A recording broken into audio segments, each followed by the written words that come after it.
Hello and welcome to the latest episode of the South Tip Arts Podcast. This episode we focus on our latest exhibition, which is Under the Same Sky by Dorje de Burgh. Dorje is a photographer who lives and works between Killarney, Dublin and Berlin. Following a nomination as a member of the Futures European Mentorship Programme, Dorje received the Arts Council of Ireland Next Generation Award in 2020 and the Darkroom Moving Image Residency in 2020-21. Producing his second solo exhibition, How to Kill Something That Doesn't Exist, in association with PhotoIreland Festival 2021. Following the artist's move to Carrick-on-Suir in the midst of the COVID-19 pandemic due to his high-risk status, Under the Same Sky is a photographic documentation of the town and its surrounds.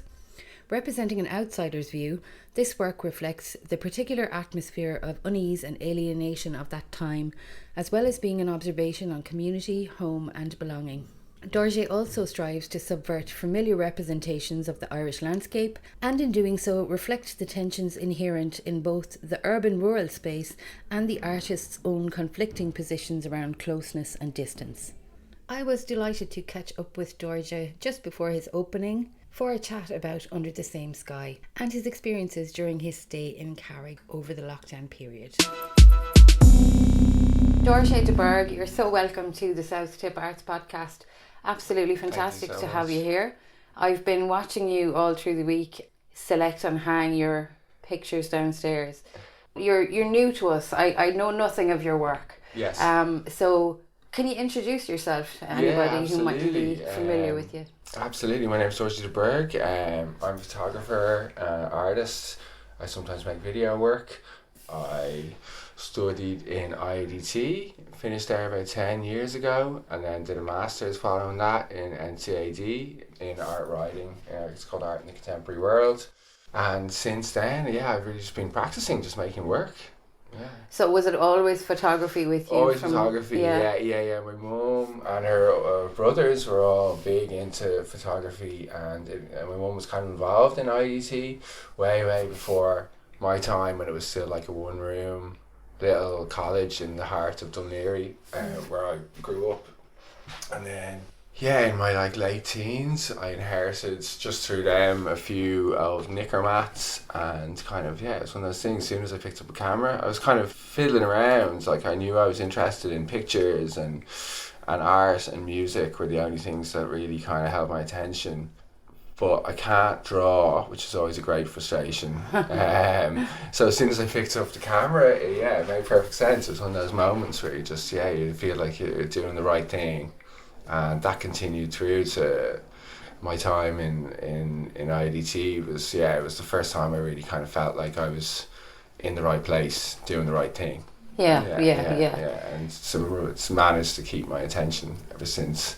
Yeah. Great. So your exhibition is called Under the Same Sky. Yeah. And it's very specific to a very specific time in all our lives, but in your life. Absolutely. Yeah. I mean, all my work is pretty autobiographical always, to a certain degree, and I don't really know kind of how else to make work other than, in terms of your one's interaction with the world and relationship to it. That's what photography has always kind of been for me. It's a tool to kind of parse that out and try and kind of figure out what it means to be in the world. And I don't know how healthy it is all the time. It can be, photography is quite it's a sad thing for me always, and just by its nature at the time, and the passing of time, and how all our lives move, and how things end, how all things are constantly ending, and relationships surrounding places, your relationship to places, to people. So it's always a very, I suppose, what's the word, elegiac kind of process. I always find it a sad thing going back to making works, but I keep doing it, so it's obviously serves some kind of purpose. But this work was made, I guess, between 2020 and 21, so it was the pandemic. I was living in Carrick. My partner at the time, her father had just died of COVID, and he had grown up in Carrick, And so we moved down into his family home, and it was a really beautiful experience. It was wonderful. We were both kind of, my mum had died a couple of years previously, and I was still kind of recovering from that. And I'm also diabetic, so it made a lot of sense to kind of get out of Dublin, and it was kind of still in the early bit where everyone was very unsure of how dangerous everything was and how safe everything was, and it was way before the vaccination program come in, and it was a strange and scary time in loads of ways, but Carrick was amazing. It really had held us both at a time when we kind of needed to kind of be minded a little bit, and it was an interesting time across the board. I mean, I think looking at the work in the lead up to the show, it feels like... Did you find that other work sort of maybe dried up a little bit before that happened, or did everything slow down a bit in terms of maybe projects that you had lined up, or... Absolutely. I mean, I had earmarked a large format work based in Dublin.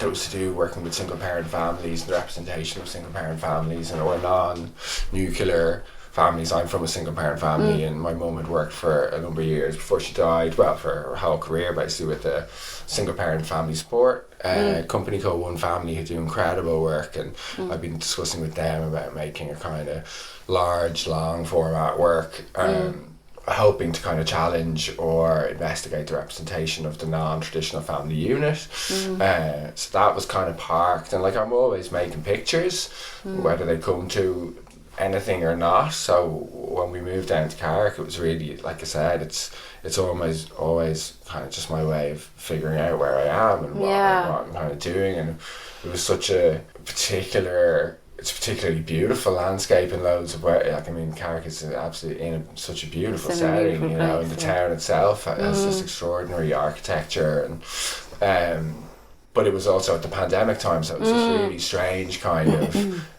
energy of community but also isolation, particularly for myself. I was kind of like very how to put it, following my partner's father's death, and we were kind of worried about obviously of interacting with other people and what that might bring. It was kind of a new place in this very new for all of us, very new kind of environment, and like psychic landscape as much as actual tangible real world landscape. So I mean, it feels like I'm hoping the work is some kind of reflection of that. I think people who are like, I'm local enough in that I'm from Clonmel, which isn't Carrick, but it's close enough, that I can recognise certain little places, views and buildings and trees and different things. I'm like, oh, I know where that is, and that's fantastic. Like, as an outsider to that town, you were just open to whatever grabbed your attention, but like, it has a whole different layer of meaning to somebody who's familiar with the places that you photographed. Absolutely, I'm so glad to hear that. And I mean, I suppose part of it from a kind of, slightly my more academic photography brain, I was interested in the problem maybe of, I think the Irish landscape is so fascinating and so varied, but it often tends to be represented in a kind of singular way that we're all quite familiar with, as in the lush greenery and the kind of rural aspects, and Carrick occupies that space, not unlike Clonmel, that is kind of bordering the two worlds. The two worlds live together in a way that where I'm from, Dublin, it does not. It doesn't, it's very much just a city surrounded by loads of really boring suburbs, which is where I grew up. And there's this, even when we were living in Carrick, you're like 5 minutes away from stunning nature. There's 2 roads over. You're right on this borderland of the two worlds. And they obviously interact and intermingle and are imbricated all the time in how everyone lives and how people relate to their land and people relate to their own lives. So that was what was really interesting to me from a kind of purely photographic thing, as to how to maybe represent this landscape in a way that, because I'm also aware I am an outsider, so I don't know, and one always has to be wary of that you're in a way that's a lovely thing, because you don't have any preconceptions about what it is you're supposed conscious of, like, you know, you don't really know from whence you speak, so Yeah. you've been cautious of kind of projecting some kind of like outsider's idea onto a landscape that you don't understand. You know, I feel much more comfortable photographically speaking about where I'm from, because I know it inside out, or I think I do anyway. So yeah, that was the kind of slight concern, but also it was interesting to me to maybe how to, you know, come at the landscape, the Irish landscape, the, you know, urban rural, from a slightly subverted slightly, or just to approach it in something that felt like a slightly new way maybe, or one that was individual to myself. But it's really, I mean, it's been from the beginning of talking to you guys about showing the work here, it's been really precious and felt really poetic to me for the work to be shown here for the first time. Because I feel that often what happens in a country like ours is people like me come to places outside of Dublin, photograph it, and then go back to Dublin, and the work gets shown up there. Not necessarily, it doesn't always get shown in the place where it was made, and you know that played such a large role in its creation. So it feels really important to me on a lot of levels, personal as well as professional, to come back, to bring the work back here and show it here. It's been really a real special experience. The other thing that struck me about you is you're obviously hugely prolific, because the amount of work that you have downstairs. I don't always feel prolific, sometimes you know. But yes, thank you, I'll take that compliment, absolutely. Certainly in retrospect, it's been really great. Yeah, I've been really lucky. I've had kind of unfettered access to a darkroom for the first time, as in it's really close to where I live, for the last year, nearly 6 months. So it's just been brilliant. Even before I was talking to Helena about showing the work here, I was already, it's the first time I've had a real chance to plough through the last couple of years, be negatives, and just make loads and loads of work. So it's been a real privilege. But prolific, obsessive is probably what people close to. Obsessive, yeah. And the other thing is the kind of, it's a very unique style in which you've hung them. So it's not formal at all. No. It's can you explain that to me a little bit? Yeah, absolutely. I've kind of always worked in that way. I think for a couple of reasons. I'm really interested in, it's going to sound really pretentious, but I'm kind of interested in the idea of dissonance within photography. You know, photography can often be quite formal and quite, you know, what constitutes a work. Now, it's obviously breaking down all the time and changing. Do you think that comes from it trying to justify itself to a certain, in the art world? To a certain degree, yeah, totally. And it's also, you know, by the nature of its mechanical aspects of it as a medium, it gives itself very readily to continuity. You know, continuity of style, continuity of form.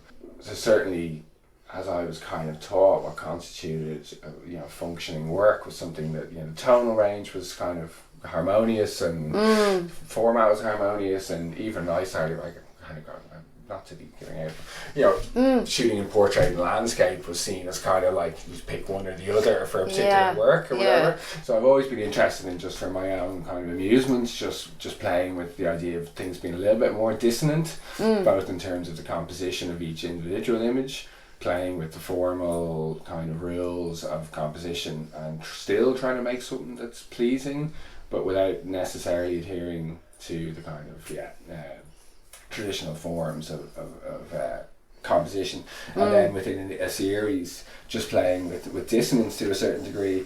So I mean, as you see downstairs, there's like lots of different tonal ranges and different kind of printing styles, and I will often work in colour and black and white, and I think once you start kind of being disharmonious in that degree, you kind of have to keep going all the way, and for it to I always try and justify it to myself by just thinking it's a kind of punk ethos, which is how I try to approach everything. That you just like, play with things a little bit. But obviously, you know, you still want it to make sense, and you still want it to be somewhat readable, and not just willfully obfuscated. Yeah. It's definitely going to be one of those exhibitions where sometimes when a show is sparse, like, and that's just what it is, but like people come in and they don't, I often think they don't spend any time. They just walk in and they go, oh, that's it, and they leave, and you're like, wait a minute, you didn't even, you kind of made that judgment without even really looking, like. Of course. So I think this one is going to kind of arrest people in that, even if they come in with that sort of, oh, I'll see what's on, they're going to kind of get stuck into it. Yeah. Because you'll be like, oh, and they're small, so they'll bring you to them as well, and then you'll follow this sort of arc around I hope so. the room. Yeah, I hope so, absolutely. And I'm deeply envious of people who can work in a more minimal way. Yourself, your one is always trying to kind of be what you're not in a certain degree. As I've worked a lot longer over the years with photography, I suppose I've just become more and more, what's the word, acquiescent. I've just kind of I've given in to the fact that it's just how I work. It's like loads of stuff. You know what, if you're busy-minded as well, then that sort of translates into, and actually there's so much energy in it, and like there's so many thoughts, and so many strands, and you always run the risk of it just like tipping over into kind of nonsense in that regard. So one always has to exercise some kind of attempt at restraint. But as you say, it's who I am, it's how I work. It's like lots of stuff, lots of pictures, all different sizes, all over the place, and hopefully, that just communicates something of the energy of how it felt when you're making it and what you're looking at, and and your, as I said, your relationship to the world, it's kind of what you're always trying to channel, just in terms of trying to be true and trying to be honest. I suppose at this stage I've come to terms with the fact that to work any other way would feel dishonest. And that way as well that they tell you when you're learning photography, and you have to live with the camera, you have to keep it around your neck all the time, you have to sleep with it, eat with it, and do everything with it. Do you find that's true? Or less and less as I've gotten older. I mean, and to be honest, like that's the reason for that twofold. One is I got sick of just so many terrible pictures all the time, and then on the flip side of that was the actual expense of taking so many terrible pictures all the time. Especially if you're working in analog, it's not this is it. I mean, I still you really have to be intentional about what you use that film for. Totally. So I definitely I've tried to temper that impulse just to be kind of compulsively photographing all the time. But then like this work is born of a time when that's kind of what I was doing, because I didn't have much else to do, in the best possible sense. I was raising my little dog and living in Carrick and looking at Carrick and trying to figure it out. Doing your 2 kilometre walks. Trying to find exactly the 2K limit, and then trying to kind of figure out this new beautiful place that I was living.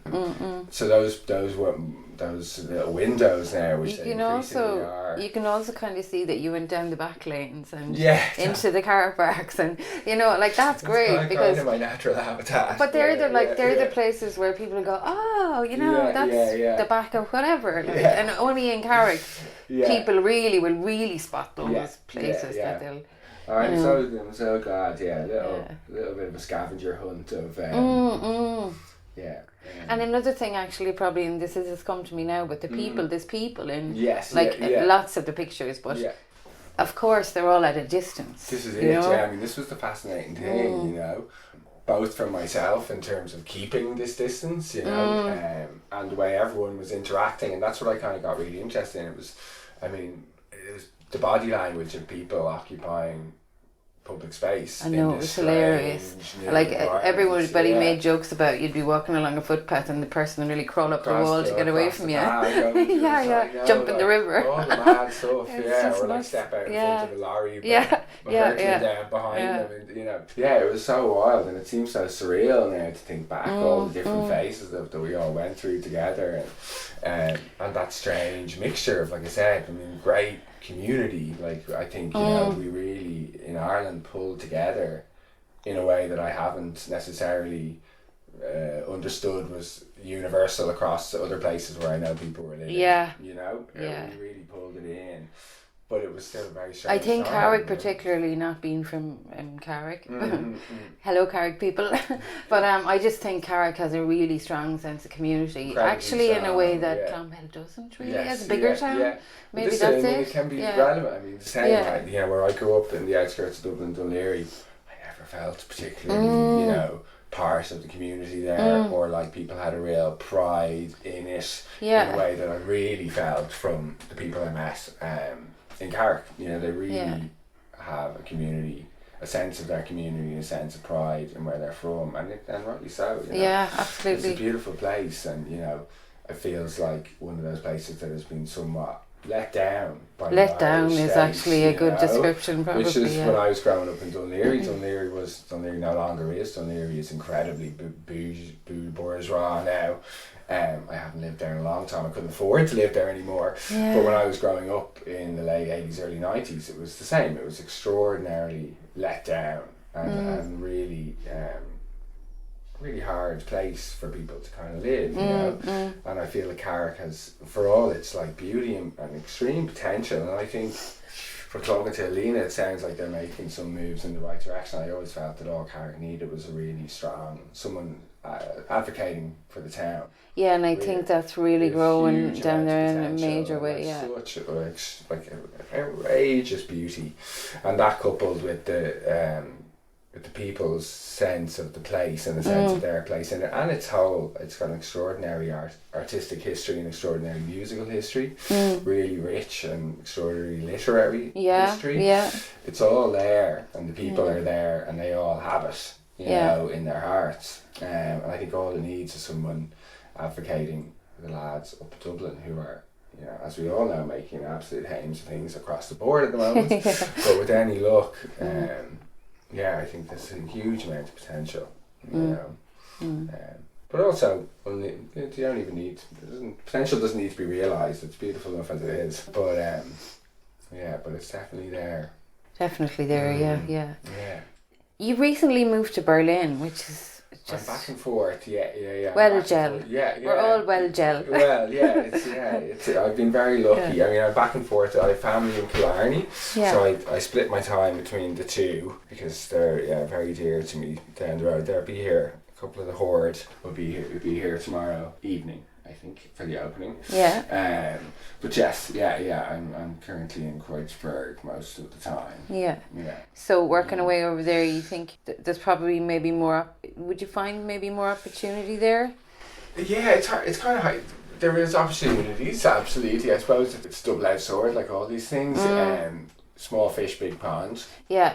You know, it's a massive kind of multifaceted in terms of the art world of photography. There's just hundreds and hundreds of thousands of people doing what you do, which is simultaneously really intimidating and exciting and inspiring all at once. I'm really interested in the works that I have. Like all my work basically is in Ireland, you know, and the work I want to make, like I said, the project of one family regarding single parent family, non-traditional family unit, family representation stuff, that's very much here, and that's my priority for the next bit after this show. So I'll always be back and forth for sure, you know. That'll culminate in an exhibition as one of those. I mean, I think it's going to be, well, yes, or that would be the long-term goal.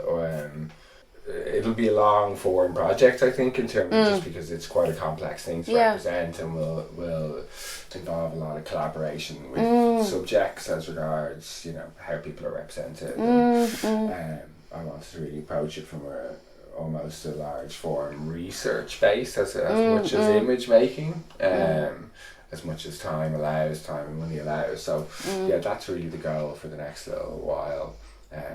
Once this work is hung, and then move on to the next thing. I have another small show in Berlin before the end of the summer, where we're not quite sure where yet, which I've been working on with a German artist called Chris Dreyer. Small scale black and white photographs. So those two things will be the next shift. So always. Brilliant. But you know, Ireland is where I feel my work sensibility lives, and it took me a long time to wrap my head around that. I always kind of wanted, you know, when you come out of college, you always want your work to look like Robert Frank, or you know, you want to look like an American's work or Yeah, whatever. But as I've kept working, it's definitely increasingly, you know, I am Irish, and like my work is of that place, and it's concerned with that place, and yeah, I mean, being back and forth to Berlin is just an unfortunate side effect of. It's been a lucky one in loads of ways. The unfortunate side effect is just how hard it is to actually live here. You know, which is, I know we're all absolutely sick of talking about, but it's an unfortunate reality at the moment. You know, it's a very difficult place to financially survive in. You know, as an artist, it's getting trickier. Absolutely. For sure. Yeah. If people want to explore some more about your work, do you have a website where they can? I do. Yeah. My website is very depressingly titled www.forget.rip.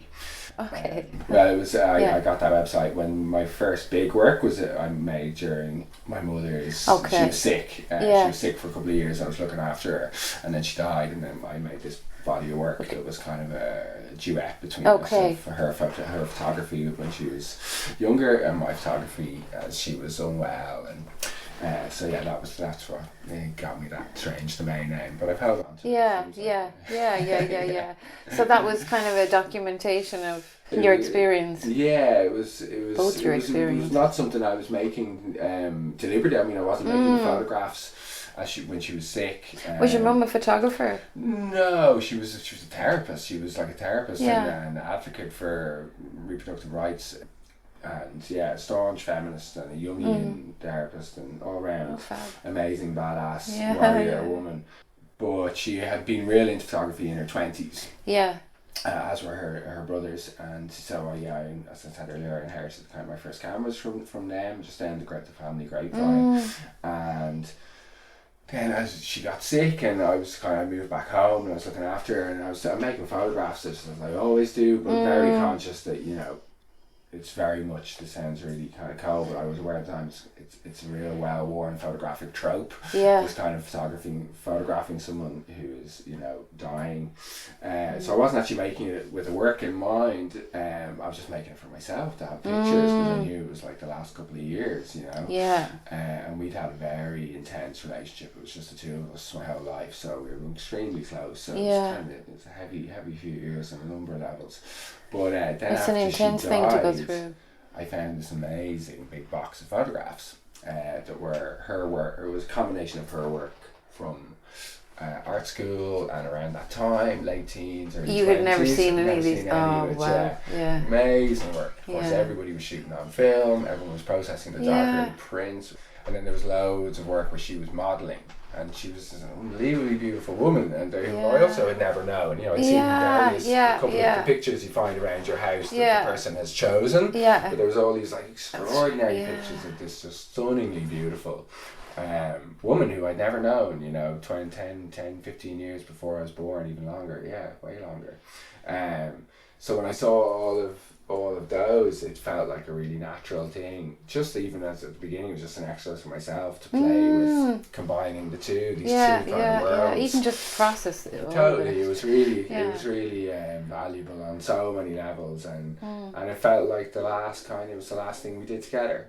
You know, even though she'd already died, we kind of made this work. And at one point, it was shown in Amsterdam at one point, and I just walked into this place and it was on the big screens, self-portraits she'd taken of herself when she was pregnant, like naked, you know, and they were projected like massive on these big screens. It just felt like so beautiful. It was like the last thing we kind of did together. Oh, that's fab. Was, you know, tell me the name of the website again, because anybody who hears this is going to www.forget FORGET.RIP. Yeah. That sounds beautiful. Really lovely. So that work is up there, and a few other things. I'm not great at updating it, but most of it. And I have an Instagram as well that's I'm much more active on. That's you can link through the website or just Google my name. But that was the last big one before this. Yeah. Oh, that sounds fantastic. That sounds gorgeous. Dorje, the best of luck with this exhibition. Thank you, and thank you for all Under your the help Same and Sky. support. Under the Same Sky, yeah, Which absolutely. is opening this Friday as we speak. It probably won't be out in time to get people before the opening.